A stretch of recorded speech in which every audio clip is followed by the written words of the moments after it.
Good morning everyone. आज के हम प्रीलिम्स के करंट अफेयर को डिस्कस करेंगे, जो कि हमारे जीकेएस प्रीलिम्स के एग्ज़ाम के पॉइंट ऑफ व्यू से काफ़ी ज़्यादा इंपॉर्टेंट है। इसमें हमने कुछ इंपॉर्टेंट टॉपिक्स लाए हैं जो हमारे एडिटोरियल्स होते हैं कोई भी न्यूज़पेपर के, चाहे आप द हिंदू ले लो या फिर आप लोग द इंडियन एक्सप्रेस ले लो, उसमें से कुछ एडिटोरियल्स लाए हैं जो कि हमारे एग्ज़ाम के पॉइंट ऑफ व्यू से काफ़ी इंपॉर्टेंट होते हैं। तो वीडियो का एंड मिस नहीं कीजिएगा। इसके बाद जो भी हमने टॉपिक्स पढ़े हैं उसके लिए प्रीलिम्स रैपिड फायर एमसीक्यूज भी लेके आई हूँ मैं आपके साथ, ताकि आपको पता चल जाए कि किस तरीके के एमसीक्यू जो इन टॉपिक से बन सकते हैं। वीडियो का एंड को तक देखिएगा, और जो चैनल को फर्स्ट टाइम देख रहे हैं चैनल को सब्सक्राइब करें, वीडियो को लाइक करें एंड कमेंट करें। चलिए स्टार्ट करते हैं। पहले महर्षि दयानंद सरस्वती जयंती के बारे में। महर्षि दयानंद सरस्वती ये न्यूज़ में क्यों थे? क्योंकि इनकी 2000 बर्थ एनिवर्सरी को अभी सेलिब्रेट किया गया है। उनकी बर्थ एनिवर्सरी को सेलिब्रेट किया गया है। अकॉर्डिंग टू हिंदू कैलेंडर बोलें तो दयानंद सरस्वती जो थे वो दशम तिथि फाल्गुनी कृष्णा में पैदा हुए थे। तो अभी हमारे लिए ये इंपॉर्टेंट है, हिस्टोरिकल पॉइंट ऑफ व्यू से हमारे लिए क्या इंपॉर्टेंट है कि इनका नाम मूल शंकर तिवारी भी था जब ये पैदा हुए थे, ये भी हमसे पूछ सकते हैं। एंड दयानंद सरस्वती क्या थे? Founder of Arya Samaj. आपको ये पूछा जा सकता है कि आर्य समाज के फाउंडर जो थे वो कौन थे। बैक टू वेदास इन्होंने जो है कंसेप्ट दिया था, यानी कि इन्होंने एक रिफॉर्म मूवमेंट चलाई थी ताकि लोग जो है वेदास की तरफ वापस जाएं।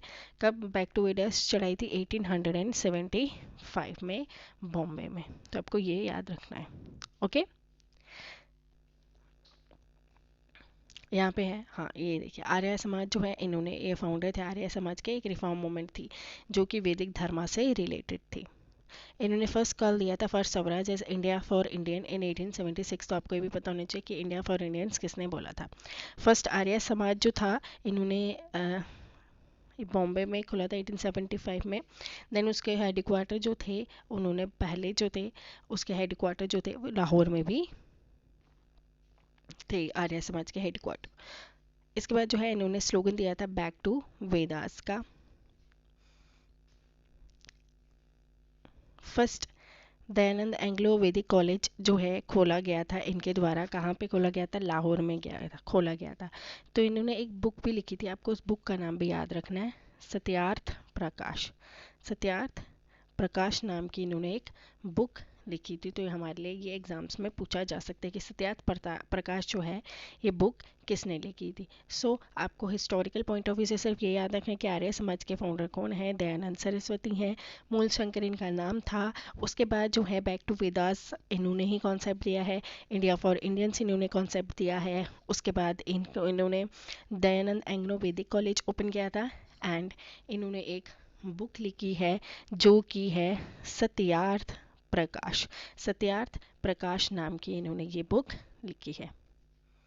चलिए नेक्स्ट टॉपिक है हमारा अमृत पैक्स के बारे में। अमृत पैक्स जो है ये मिनिस्ट्री ऑफ कम्युनिकेशन ने रिसेंटली इनॉग्रेट किया था, अमृत पैक्स न्यू दिल्ली में। अब ये अमृत पैक्स क्या है? क्या ये एक्सरसाइज है? नहीं। अमृत पैक्स जो है ये नेशनल फेलेटिक एग्जीबिशन है। जो ये स्टैम्प पैड होते हैं ना, इसका एग्जीबिशन किया था। अब ये स्टैम्प पैड जो है इंट्रोड्यूस करते हैं new types of stamp pads को। इस एग्जीबिशन में हिस्टोरिकल, कल्चर और आर्ट हेरिटेज को दर्शाया गया था। और ये कहाँ पे हुआ था? न्यू दिल्ली में हुआ था। ठीक है, तो आपको ये याद रखना है। और मिनिस्ट्री ऑफ कम्युनिकेशन ने इसे इनाग्रेट किया था। अगर आपके थीम से पूछे तो थीम क्या था अमृत पैक्स का? आज़ादी का महोत्सव, women power, youth power and wild life, culture and history. आपको याद रखना है। अमृत पैक्स जो है वो नेशनल फिलेटिक एग्जीबिशन है जो कि department of post under the ministry of communication organise करती है। तो ये हमारा इंपॉर्टेंट टॉपिक हो जाता है। नेक्स्ट हमारा थर्ड टॉपिक आ जाता है, ये हमारे साइंस एंड टेक के पॉइंट ऑफ व्यू से काफ़ी इंपॉर्टेंट है, तो आपको पता होना चाहिए। What is anti microbial resistance? Anti microbial resistance क्या होता है? एंटी माइक्रोबियल रेजिस्टेंस कौन से होते हैं? जैसे मान लो कोई बैक्टीरिया है, चाहे वो कोई माइक्रो ऑर्गेनिज्म है, चाहे वो बैक्टीरिया है, वायरस है, फंजाई है या पैरासाइट है। ये ऐसे माइक्रो ऑर्गेनिज्म है जो एंटी माइक्रोबियल ऑर्गेनिजम्स है। ये किसी की बॉडी में जो है जब एंटर करते हैं एंटी माइक्रोबियल रेजिस, ये जो बैक्टीरिया है ये, जैसे किसी की बॉडी में मान लो बैक्टीरिया एंटर हो गया, अब वो एंटी माइक्रोबियल बैक्टीरिया है।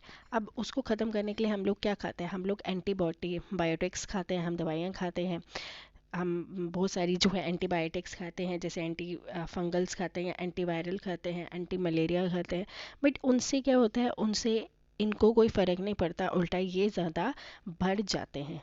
ठीक है, ये ज़्यादा बढ़ जाते हैं। तो उस वजह से जो है हमारी बॉडी में जब ये एंटी माइक्रोबियल रेजिस्टेंस बढ़ जाते हैं, उस वजह से जो है लोगों की काफ़ी ज़्यादा डेथ होने लगी थी। एक रिपोर्ट आई थी जिसके बारे में आपको जानना इम्पोर्टेंट हो जाएगा। तो अगर हम उस रिपोर्ट की बात करें, यहाँ पे एक सेकेंड, एक रिपोर्ट आई थी, global research on antibiotics resistance, anti microbial resistance, एक सेकेंड, यहाँ पे एंटी माइक्रोबियल रेजिस्टेंस पे एक रिपोर्ट आई थी जिसमें बोला गया था 1.27 मिलियन लोग जो हैं वो 2019 में मर चुके हैं as a result of anti microbial disease की वजह से।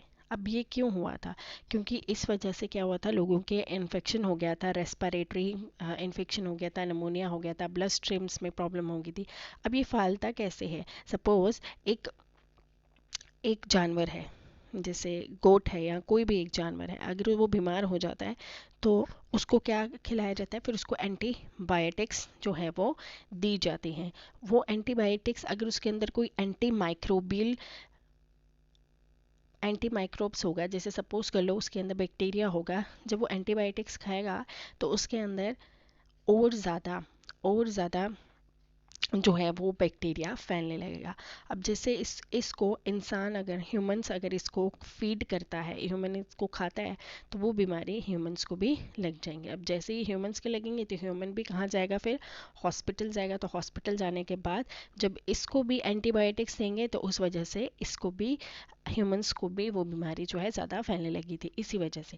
अब एंटी माइक्रोबियल रेजिस्टेंस या एंटी माइक्रोब्स वो माइक्रोब्स होते हैं जो कि, एंटी का मतलब क्या होता है कि जो रेजिस्ट करते हैं, यानी कि जो दवाई वगैरह से ज़्यादा फैलते हैं, तो उन्हीं वायरसेस को एंटी माइक्रोबियल वायरस बोला जाता है।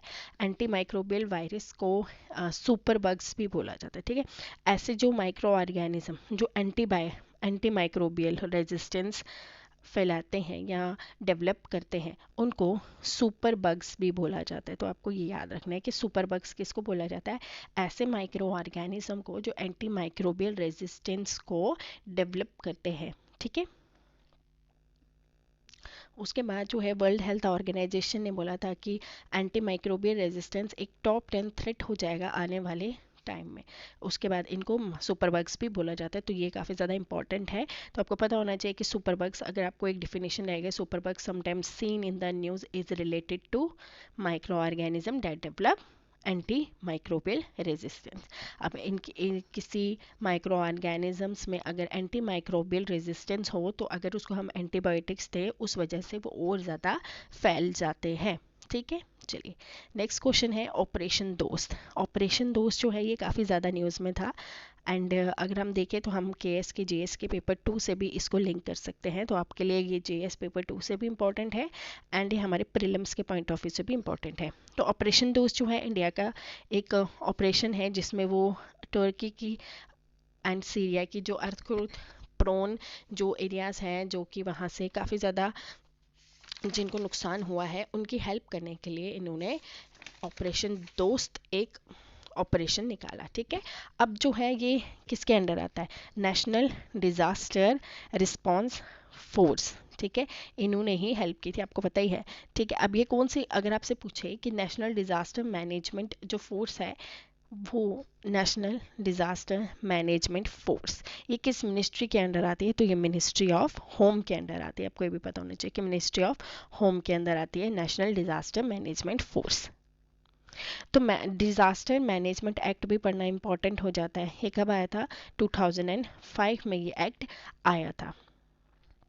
उसके बाद जो है ये एक स्टैट्यूटरी बॉडी है, क्योंकि ये ये एक स्टैट्यूटरी बॉडी है। क्यों? क्योंकि ये जो है ये एक्ट पार्लियामेंट ने पास किया था, उसके बाद ही ये कानून को लाया गया था। ठीक है, तो उसके बाद नेशनल डिज़ास्टर मैनेजमेंट अथॉरिटी की अगर हम नेशनल डिज़ास्टर मैनेजमेंट अथॉरिटी की अगर हम बात करें तो इसमें 10 मेंबर्स होते हैं। एक इसका चेयरपर्सन होता है और 9 बाकी अदर मेंबर्स होते हैं। जो एक चेयरपर्सन होता है वो काफ़ी इंपॉर्टेंट होता है, आपको उसके बारे में जाना। एक जो चेयरपर्सन है वो कौन है? हमारा prime minister ex officio chairperson होता है नेशनल डिज़ास्टर मैनेजमेंट अथॉरिटी का। एक वाइस चेयरपर्सन भी होता है। जो वाइस चेयरपर्सन होता है ना, वो क्या होता है, उसका स्टेटस कैसा होना चाहिए? वो एक कैबिनेट मिनिस्टर होना चाहिए। और बाकी मेंबर्स होते हैं उनका जो स्टेटस होना चाहिए वो स्टेट ऑफ मिनिस्ट्री का होना चाहिए। ओके, तो अगर आपसे पूछे कि नेशनल डिज़ास्टर मैनेजमेंट अथॉरिटी कौन से मिनिस्ट्री के अंदर आती है, तो वो होम मिनिस्ट्री के अंदर आती है। ये ज़्यादा इंपॉर्टेंट है। एंड ऑपरेशन डोज जो है वो इंडिया का एक ह्यूमैनिटेरियन एड पहुंचाने का एक प्रोसेस था। ठीक है, तो आपको पता होना चाहिए कि वो एड किसको दी थी? टर्की एंड सीरिया, जो कि अर्थक्वेक से काफ़ी ज़्यादा जिनको नुकसान हुआ था। चलिए, नेक्स्ट है कॉलरा। Cholera vaccine shortage. देखिए, ऐसा न्यूज़ में आया था कि अफ्रीकन कंट्रीज़ में काफ़ी ज़्यादा जो कॉलरा है वो फैल रहा है। इतने ज़्यादा न्यू केसेस वहाँ पे मिले जिसमें 687 की डेथ भी हो गई थी। वर्ल्ड हेल्थ ऑर्गेनाइजेशन ने कहा था कि क्लाइमेट चेंज की वजह से कॉलरा जो है काफ़ी ज़्यादा फैल रहा है, कॉमन हो रहा है। ठीक है, चलिए अब हम कॉलरा के बारे में जानते हैं कि कॉलरा क्या है।